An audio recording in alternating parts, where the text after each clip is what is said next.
Udah ya, oke. Terima kasih Pak.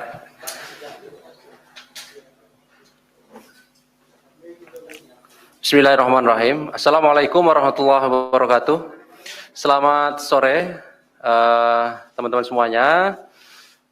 Sore hari ini KPK akan mengumumkan ya, sekaligus melakukan upaya paksa penahanan terhadap para tersangka yang telah ditemukan di dalam proses penyidikan ya. Sebagaimana yang kami sampaikan kemarin bahwa KPK saat ini sedang melakukan kegiatan penyidikan dugaan korupsi penerimaan hadiah atau janji terkait dengan pengadaan barang dan jasa pada Dinas PUPR dan juga pengesahan APBD Kabupaten Muara Enim, Sumatera Selatan tahun anggaran 2019. Sore hari ini setelah kami memanggil dan melakukan pemeriksaan, maka kami akan umumkan perkembangan dari kegiatan penyidikan dimaksud.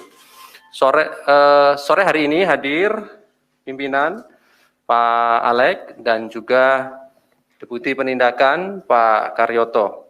Nanti akan dibacakan terkait dengan pengumuman dan penahanan dimaksud, termasuk konstruksi perkaranya, pasal-pasal dan juga siapa saja yang ditetapkan sebagai tersangka. Seperti biasa, setelah dibacakan poin-poin ini, kami persilahkan teman-teman untuk bertanya lebih lanjut terkait dengan perkara ini dulu, baru kemudian kami persilahkan juga terkait dengan perkara yang lain. Jadi pertanyaan-pertanyaan nanti selain ini adalah khusus untuk perkara ya, jadi pertanyaan-pertanyaannya hanya mengenai perkara yang sedang ditangani oleh KPK. Baik, kami silakan Pak Alek untuk membacakan poin-poin perkembangan dari penanganan perkara dimaksud. Ya, selamat sore, selamat malam. Saya akan menyampaikan terkait dengan perkembangan penyidikan perkara pengadaan barang dan jasa di Dinas PUPR dan pengesahan APBD Kabupaten Muara Enim tahun 2019. Dalam perkara ini sebelumnya KPK juga telah menetapkan 6 tersangka ya, 5 orang ini sudah diputus dan sudah berkekuatan hukum tetap dan 1 orang saat ini juga masih berjalan persidangannya di Pengadilan Tipikor Palembang.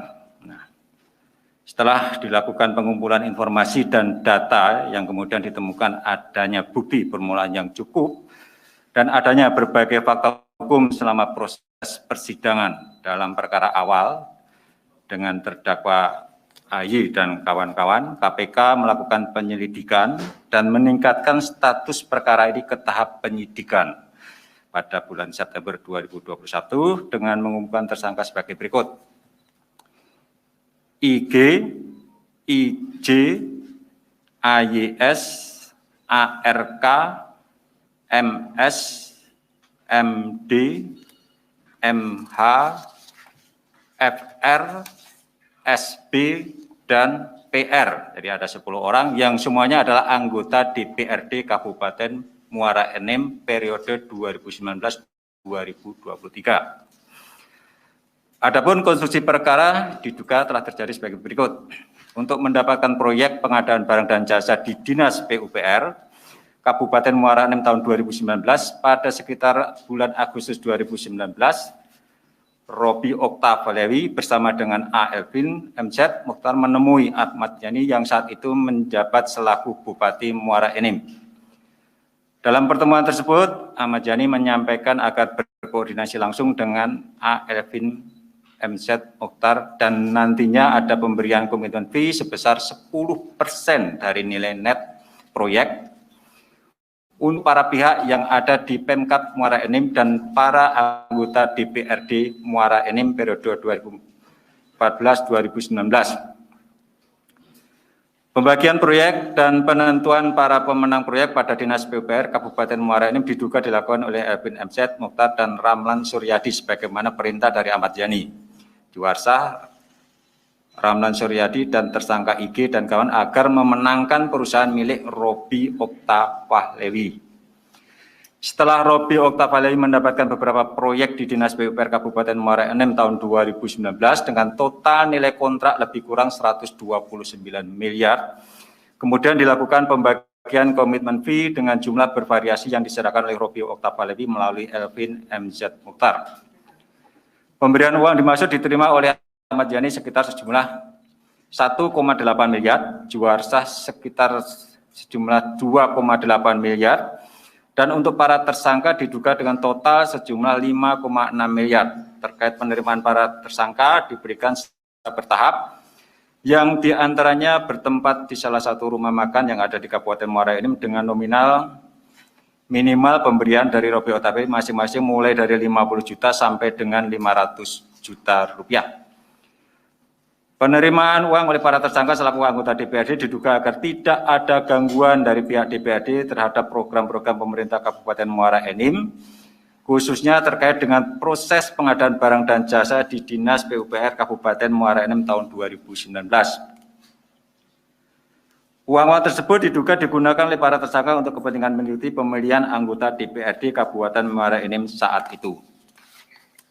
Atas perbuatannya, para tersangka disangkakan melanggar pasal 12 huruf A atau pasal 11 Undang-Undang Nomor 31 Tahun 99 sebagaimana telah diubah dengan Undang-Undang Nomor 20 Tahun 2001 tentang perubahan atas Undang-Undang Nomor 31 Tahun 99 tentang pemberantasan tindak pidana korupsi, junto pasal 55 ayat ke-1 KUHP, ayat 1 ke-1 KUHP. Untuk kepentingan penyidikan, tim penyidik melakukan upaya paksa penahanan terhadap para tersangka untuk 20 hari ke depan, terhitung sejak tanggal 30 September 2021 sampai dengan tanggal 19 Oktober 2021, dengan menempatkan para tersangka di rutan KPK Kafling C1 sebagai berikut: IG, AYS, MD, dan MH. Kemudian ditahan di rutan KPK pada Gedung Merah Putih, IJ, ARK, MS, dan FR. Dan ditahan di rutan KPK pada Pomdam Jaya Guntur, SB, dan BR. Untuk antisipasi penyebaran virus COVID-19 di lingkungan rutan KPK, para tersangka akan dilakukan isolasi mandiri pada rutan masing-masing. Korupsi yang melibatkan para aktor politik, termasuk di dalamnya anggota DPR dan DPRD, merupakan jenis korupsi yang paling banyak ditangani oleh KPK. Untuk itu, seluruh pihak yang berkepentingan, mulai dari partai politik sampai institusi Dewan Perwakilan Rakyat dan DPRD, harus bersama-sama memiliki komitmen politik yang bersih dan bebas dari korupsi. Para anggota DPRD telah menerima kepercayaan dari masyarakat. Sudah sepatutnya kepercayaan ini tidak digunakan untuk mencari keuntungan pribadi maupun kelompoknya. Demikian saya sampaikan. Terima kasih. Terima kasih Pak Alek yang telah membacakan beberapa poin pengumuman dan penahanan tersangka dimaksud. Pada prinsipnya bahwa sejak pertengahan September 2021 yang lalu penyidikan ini dimulai, dan hari ini kami umumkan tersangka sekaligus melakukan penahanan. Para tersangkanya ada 10 orang anggota DPRD Muara Enim periode 2019 sampai 2023. Kami silakan yang ingin bertanya, satu orang, baru satu, kemudian ada lagi yang di tengah, yang di belakang. Baik, mungkin satu dulu. Silakan ya, Mas Mario. Terima kasih, saya Mario dari Metro TV. Ini pertanyaannya nih, ini kan modelnya udah hampir mirip lah, ini kayak semacam laten, bahwa ketika ada pengesahan anggaran atau APBD itu kerap terjadi suap berjamaah. Saya teringat kasus yang pernah ditangani KPK terkait Murman Effendi, Bupati Sluma, yang ketika melakukan pengaturan anggaran itu kemudian mengajak-ngajak anggota DPRD. Total yang ada di Sluma itu 26 anggota DPRD masuk semua. Dalam proses perjalanannya 2 mati karena ketakutan mungkin. Jadi 24 yang ditahan. Nah, kalau terkait Muara Enim ini totalnya berapa sebenarnya yang jadi tersangka? Atau hanya 10 orang sajakah? Atau memang total seluruh anggota DPRD di sana menerima dan besar kemungkinan menjadi tersangka? Ini kan baru 10 orang nih. Mungkin karena tiket pesawat habis, PPKM mungkin.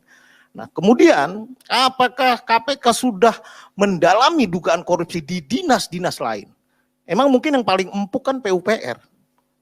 Karena alokasi anggarannya banyak, besar.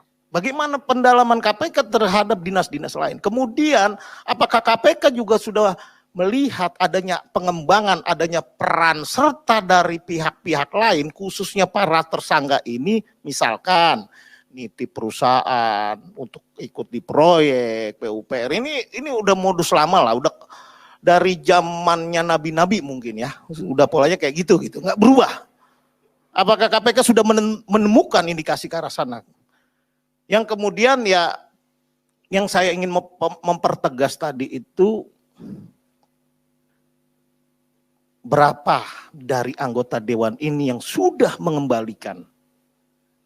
Atau memang ada pengecualian misalkan, atau dia sebagai whistleblower atau apa gitu, menerima tetapi tidak dijadikan tersangka mungkin. Dan ya yang saya ingin tanya pertegas itu soal tadi berapa total anggota DPRD ini yang menjadi tersangka dari jumlah total anggota dewan yang ada. Ini kalau satu lagi jadi ke-11 nih, tim oranye nih, bagus juga. Oke Pak Alex, sementara itu untuk kasus lain saya nyusul, saya tanyakan. Baik, terima kasih Mas Mario. Ada yang lain yang mau bertanya terkait dengan perkara ini dulu? Baru setelahnya nanti kami beri kesempatan untuk perkara yang lain ya. Ada lagi atau satu dulu ya? Baik. Yang jelas dan pasti hari ini sudah kita umumkan 10 tersangka. Ya. Berapa jumlah anggota DPRD Kabupaten Muara Enim yang nanti yang terlibat tentu pasti nanti akan didalami dalam proses pengembangan penyidikan maupun proses persidangan. Nah, kami tidak akan bicara tentang akan ada tersangka yang lain, ya itu karena memang itu juga nanti pasti dalam proses penyidikan juga kalau ada bukti yang cukup, yang lain juga ikut menerima, tentu itu juga menjadi bahan bagi penyidik untuk melakukan pengembangan perkara lebih lanjut. Ya, gitu. Jadi kita untuk saat ini saja yang jelas adalah 10 tersangka. Jumlah anggota DPRD ini berapa sih? 50 ya? Ya. Nanti akan kita lihat, Mas Mario. Nah, bagaimana dengan proyek-proyek yang ada di beberapa suka-suka diperiksa? Nah, ya tadi kita lihat bahwa yang digunakan untuk menyuap para anggota dewan maupun pejabat di Pemkab Muara Enim itu kan berasal dari pengusaha. Kan gitu kan ya, atau sebetulnya proyek yang diizinkan ya. Dan ketika anggaran itu sudah ditentukan nanti siapa yang akan menang ya, tentu saja yang akan dimenangkan adalah pengusaha yang sudah membayar ya. Proses berikutnya pasti juga nggak benar ya, proses lelang itu juga pasti diatur ya, harga HPS-nya ini karena sudah ada biaya yang dibayar sebelumnya itu pasti juga nggak benar, ya pasti sudah dimasukkan di dalam biaya proyek tersebut kan. Nanti dalam pelaksananya pasti nggak benar dan pertanggungjawabannya juga pasti nggak benar. Itu rentetan kalau proyek atau perencanaan anggaran itu sudah diatur sejak awal nggak benar kan seperti itu. Ini kan tahap perencanaan. Nah, bagaimana dengan pelaksanaan proyek di PUPR? Apakah nanti juga akan dilakukan pemeriksaan? Kalau pemeriksaan proyek nanti kan jatuhnya itu pasal 2, pasal 3 yang menimbulkan kerugian keuangan negara. Tentu nanti akan kami lihat ya sejauh mana pelaksanaan proyek-proyek yang anggarannya sudah didesain sedemikian rupa untuk diatur pemenangnya. Ya ini benar yang disampaikan Mas Mario, ini modus-modus seperti ini sudah lama yang terjadi seperti ini. Kenapa masih terus terjadi?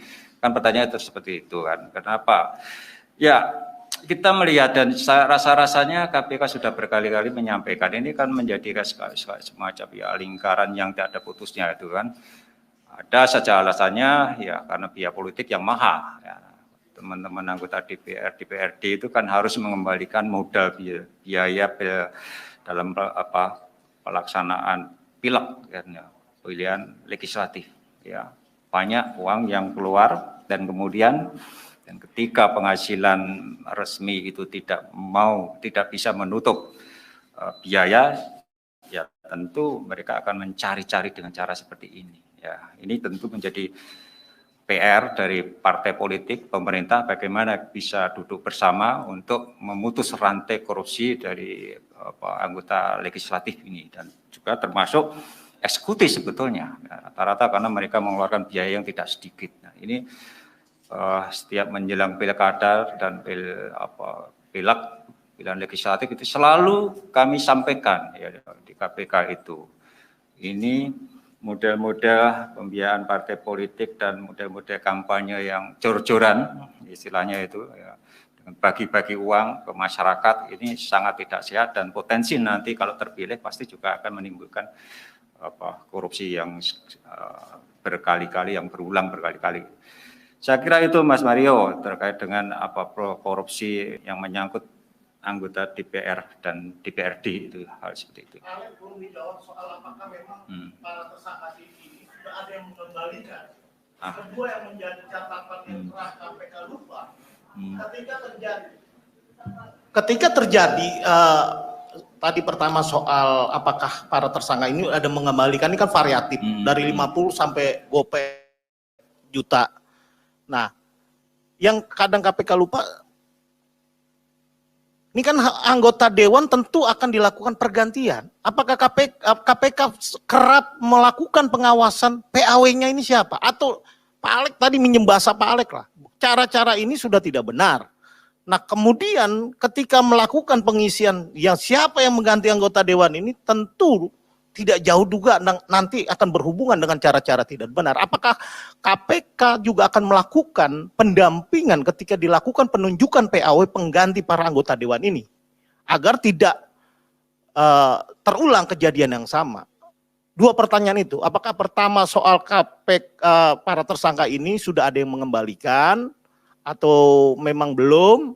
Terus kedua, bagaimana pasca ke depan mereka ini menjadi tersangka dan ditahan, apakah KPK akan melakukan pendampingan terkait siapa pengganti anggota dewan ini, atau seperti apa Pak Alex? Itu dulu. Atau langsung ke kasus lain, bisa Pak Ali? Boleh sekalian perkara yang lain, silakan. Oke, lebih untuk yang lain ini terkait putusan MK yang menyatakan bahwa memperbolehkan semua napi terpidana kasus korupsi itu menerima remisi.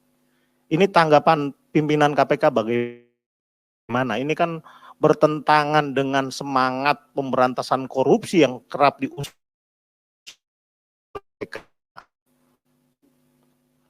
Nah, kemudian ya standar lah Pak Alex soal 57 pegawai. Ya KPK Pak Alex cerita aja lah gimana maunya. Terus saya soalnya udah banyak angle pusing Pak. Jadi versi Bapak maunya apa? Kita dengerin, kita ikutin.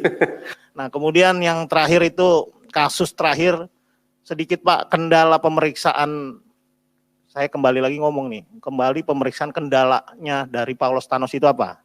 Apakah memang dia sudah menjadi warga negara Singapura sehingga kesulitan, atau karena dia sakit, atau ini kan jadi ngendap Pak?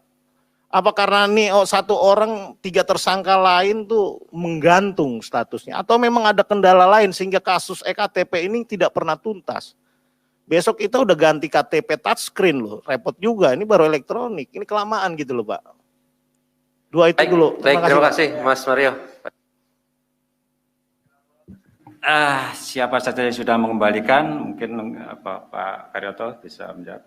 Ada nggak yang sudah mengembalikan itu? Baik, makasih. Selamat malam rekan-rekan media semua. Mudah-mudahan kita sehat semua malam ini. Dari nama saya tidak ingat, tapi memang ada beberapa. Saya tidak mengatakan statusnya dia apa. Pada saat itu masih jauh sebelum penetapan yang ini. Jadi statusnya juga belum ada tersangka yang lain. Masalah tersangka yang lain nanti setelah kita mendapatkan alat-alat bukti yang cukup, pasti akan kita naikkan. Ya, prinsipnya kita memenuhi keadilan pada masyarakat. Apapun ceritanya, bagaimanapun kalau dia mengembalikan dan lain-lain, itu kan ada aturannya. Apakah dia JC atau whistleblower dan lain-lain, itu nanti kita akan mengukur sampai sejauh mana kontribusi dari para pihak yang belum kita tetapkan. Mungkin itu, makasih. terkait dengan PAW, nah itu PAW ini memang domainnya partai politik, parpol, dan KPU, KPUD daerah kan. Itu sudah di luar kewenangan KPK, tetapi selalu kami mengingatkan, Mas Mario ya, kembali lagi KPK itu hanya sekedar mengingatkan agar anggota DPR pengganti itu juga dilihat ya integritasnya. Sekali lagi dilihat integritasnya, apakah cara-caranya mereka itu nanti dengan cara itu, nah itu kita sepanjang ada laporan terkait dengan money politik untuk mendapatkan kursi di DPRD tentu akan kami tindak lanjuti. Tetapi KPK selama ini hanya sebatas menghimbau kepada partai politik ya agar ya memilih anggota yang akan duduk di DPR maupun DPRD itu juga memperhatikan integritasnya situ. Kenapa? Itu sudah di luar domainnya KPK, ya upaya-upaya pencegahan sebetulnya sudah tidak kurang kami lakukan dengan memberikan berbagai sosialisasi anti korupsi dan seterusnya untuk membangun integritas para wakil rakyat itu. Tapi kembali lagi semua dikembalikan ke ya, niat dari para wakil rakyat itu ketika sudah menjabat menduduki kursi di DPR maupun DPRD itu seperti apa. Nah, ini agak sulit Mas Mario kita ini. Tapi tentu saja kita tetap berharap wakil-wakil kita yang duduk di DPR dan DPRD itu betul-betul memperhatikan aspirasi masyarakat, ya, bekerja memenuhi harapan masyarakat yang sudah mempercayakan pilihan mereka kepada anggota DPR maupun DPRD. Nah, kemudian terkait dengan semua napi berhak mendapat remisi secara normatif itu sebetulnya aparat penegak hukum itu selesai ketika kita melakukan eksekusi di LP, Lapas, Lembaga Pemasyarakatan. Udah, kewenangan melakukan pembinaan itu sudah beralih ke Kementerian Kumham, dalam ini Dirjen Pemasyarakatan, ya, itu Dirjen Pas. Nah, itu. Nah, bagaimana? Ya, selama ini normanya kan kalau mendapat revisi harus ada semacam rekomendasi atau apa. KPK sejauh ini selalu diminta oleh kepala lapas itu, di mana tahanan koruptor yang dari KPK itu ditahan, ketika akan memberikan remisi minta semacam ya rekomendasi apakah yang bersangkutan itu mendapatkan GC atau tidak. Nah, ya kalau tidak kita KPK tidak pernah memberikan GC, kita akan sampaikan. Tujuannya apa? Surat rekomendasi GC itu biasanya untuk mendapatkan remisi tadi. Nah, apakah rekomendasi itu menjadi bahan acuan buat lapas maupun Dirjen Pas untuk memberikan remisi? Nah, itu sudah di luar kewenangan KPK, kan gitu kan? Karena apa? KPK tidak bisa juga melarang, jangan dikasih remisi, kan gitu. Karena itu bukan domain dari aparat penegak hukum lagi. Tetapi ketika mereka meminta rekomendasi ke KPK, ya kita akan sampaikan apa adanya. Apakah yang bersangkutan itu statusnya GC, apakah yang bersangkutan itu misalnya denda ataupun uang pengganti kerugian negara itu sudah dikembalikan semuanya atau belum. Nah, itu hal seperti itu yang kemudian kita sampaikan kepada kepala lapas tersebut itu kan. Tujuannya itu tadi, apakah ya yang bersangkutan itu layak untuk mendapatkan remisi atau tidak. Diberikan atau tidak, ya itu sudah bukan domain dari KPK gitu. Itu Mas Mario. Kemudian bagaimana dengan nasib atau 57 pegawai yang mulai per hari ini diberhentikan dengan hormat sebagai pegawai KPK. Nah, rasa-rasanya proses ini sudah lama dan sudah melalui berbagai pengujian. Terakhir adalah melalui MK dan MA. Secara legalitas, tentu proses itu semuanya sudah kita ikuti. Dan hari ini dengan berat hati, 57 pegawai itu akhirnya berhenti. Kita berhentikan dengan hormat. Ya. Karena syarat untuk menjadi ASN itu tidak terpenuhi. Nah, apakah pimpinan memperjuangkan 75 yang awalnya 75 tidak memenuhi syarat itu? Tentu kami berjuang. ya. Dalam rapat koordinasi akhirnya disepakati ada 24 yang kemudian masih bisa dibina, dan dari 24 tersebut yang 18 yang berangkat, yang 6 dia menolak.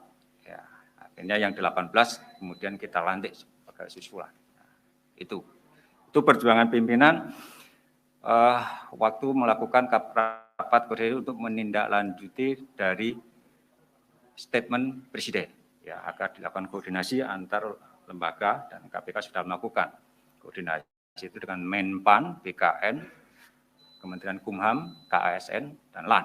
Jadi ada 6 lembaga termasuk KPK waktu itu. Kita juga mendengarkan paparan dari asesor, ya, dari asesor. Kenapa orang ini masih bisa dilakukan pembinaan, kenapa yang lain tidak bisa, begitu. Nah, kita juga harus menghormati lembaga yang lain, ya, karena murni ini bukan semata-mata keputusan KPK, apalagi putusan sepihak pimpinan, ya, untuk kemudian memberhentikan 57. Biar bagaimanapun peralihan status pegawai KPK menjadi ASN itu yang punya kunci pintu untuk membuka yang bersangkutan boleh atau tidak boleh menjadi ASN itu bukan di KPK. Masalah pelantikan mudah, sepanjang Kementerian Menpan misalnya membuka formatur terhadap kebutuhan pegawai KPK dan BKN memberikan nomor induk kepegawaian, nomor induk pegawai NIP. Ya, syarat formasi, syarat penerbitan NIP, lolos TWK, ya gitu kan. Jadi dan itu bukan ada di tangan KPK.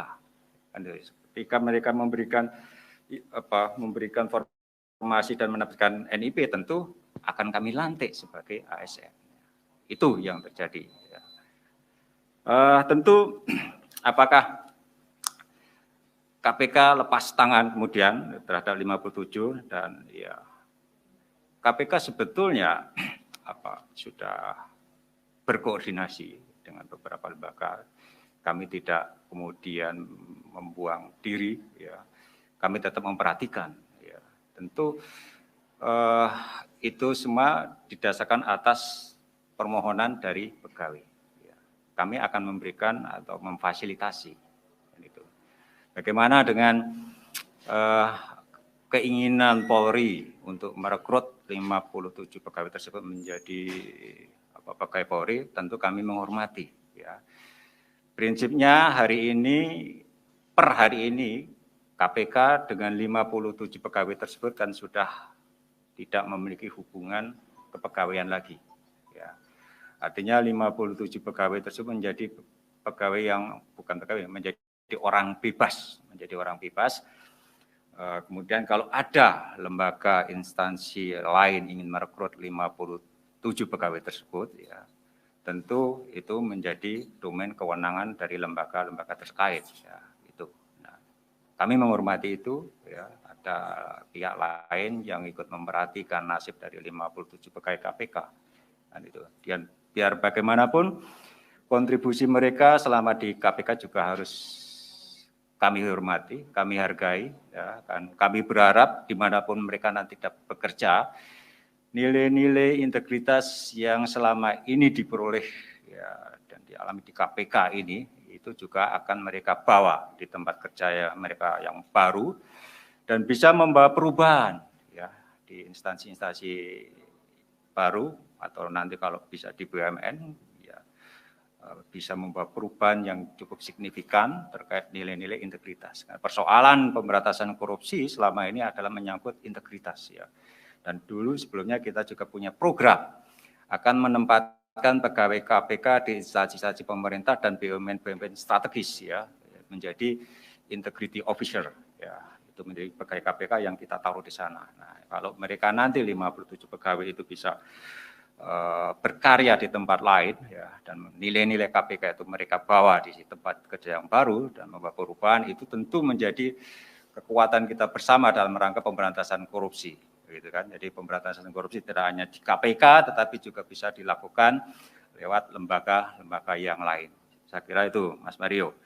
Bagaimana dengan Paulus Thanos? Nah, Paulus Thanos ini domisilinya sekarang sudah di Singapura dan KPK beberapa kali sudah kembali mengirimkan surat panggilan kepada yang bersangkutan. Ya.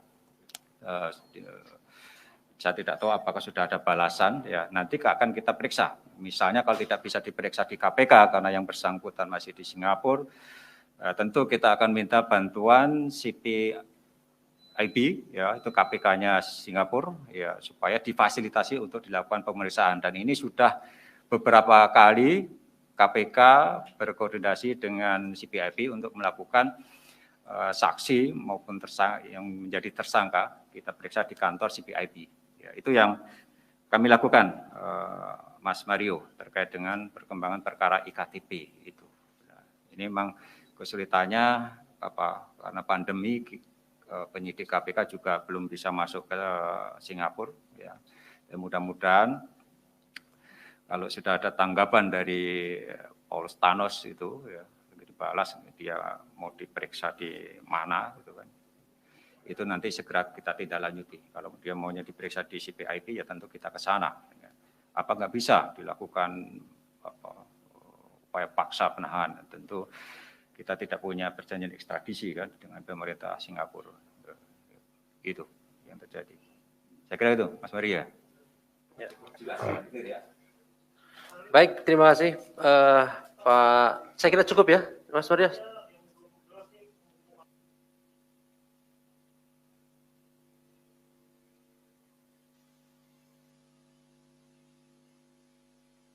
Beberapa saksi diantaranya Nur Pazariah Kamayanti, Ketua DPD Golkar Kapuas, terus kemudian Direktur Keuangan Poltreking Indonesia ini terkait saksi untuk tersangka siapa? Atau memang jika ada dibuka penyelidikan baru, minimal diberikan clue ini terkait di wilayah mana? Itu saja. Artinya tidak selalu kalau penyelidikan tuh nggak boleh dulu, nggak juga. Yang penting ada clue-nya bahwa barangnya ada, orangnya ada, ngomong ada gitu loh. Ini menjadi naif juga ketika kita meniadakan peristiwa itu. Artinya bukannya kita semata-mata tidak memikirkan dampak proses penyelidikan itu akan menghambat proses itu selanjutnya. Minimal clue-nya. Ini ada kaitannya apa nih kok? Dia ngomong bahwa ditanyain sebagai tim sukses waktu pilkada, ada yang ngomong ya itu yang bersangkutan yang bicara ini kasus apa sih? Jangan kita juga tidak meniadakan orangnya ada, peristiwanya ada, terus dibilang kita nggak tahu ini penyelidikan nggak boleh kita sebut, nggak lucu juga. Tolong Pak Dir dikasih clue-nya. Baik, terima kasih Mas Mario. Terakhir ya Mas Mario ya. Baik, terakhir.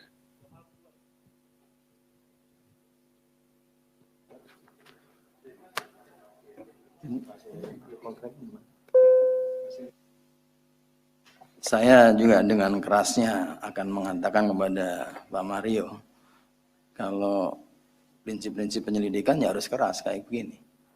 Kalau kita sampaikan informasi yang berkaitan penyidikan, dampaknya yang jelek lebih banyak daripada yang baik. Nanti jadi fitnah dan lain-lain. Kita nggak boleh seperti itu. Karena apa yang disampaikan oleh penyidik adalah sesuatu yang pasti, berdasarkan kecukupan alat bukti, baik saksi, keterangan, dokumen, dan lain-lain. Ya, saya tetap nggak akan bergeming kalau memang masalah itu.